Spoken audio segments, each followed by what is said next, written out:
That's very, very exciting. I think I shared this with you in an earlier conversation, but just for the benefit of the viewers of this conversation. I had an opportunity to do a live blood analysis. Oh, it's probably been 7 or 8 years now. And it was a colleague of mine who was developing a particular form of copper, supplemental form of copper.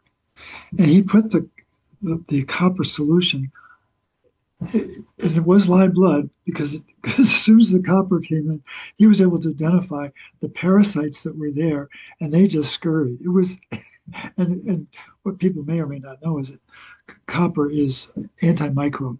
All the pathogens cave in the presence of copper, but the parasites in particular, just like phew, they shot off the screen. It was fascinating to watch that. So I can only imagine uh, what what additional insights we're going to be able to get as we get deeper and deeper into this. And of course, the backbone of this whole process is that very sophisticated lens that you play with, the microscope. Um, Tell us a little bit more about that. What makes that so unique? Why is that so um, critical for this whole process to really understand it? It is really, really critical. It needs to be the correct type of setup. There are Okay. a few very specific features that are needed for a microscope to work for dark field microscopy.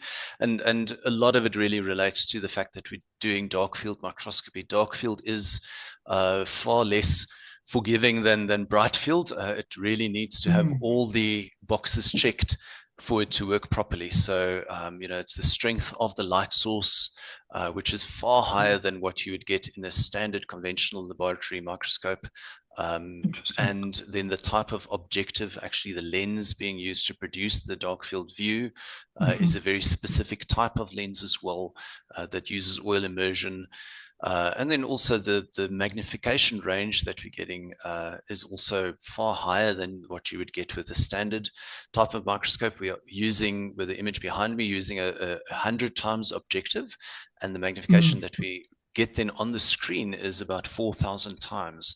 And that's almost Oh, at wow. the edge of what we're able to do with optical Mm. microscopy because of the limitations with the wavelength of light.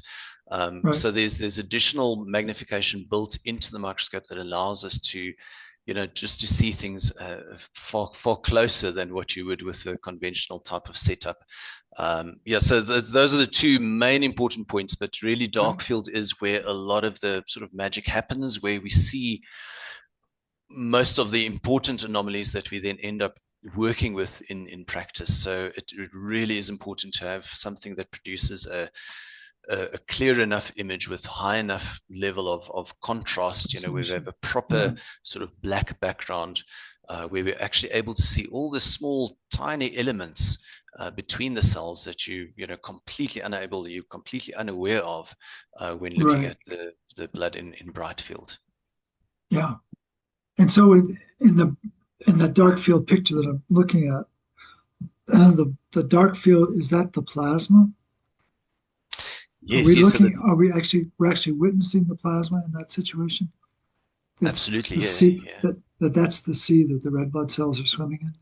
Am I getting that Correct, right? correct, Yeah. correct. Yeah. Okay. So that's the fluid that they're all floating around in, and those are the gaps or the open areas between the cells, the black kind of background, and then all the Okay. circles, the white little circles. Those are the actual red blood cells. We're of course able to see platelets and all the Yeah. different white blood cells in the blood as well, Yeah. and it's quite exciting to see the white blood cells because it is a live sample. We haven't Right. killed the cells by staining it.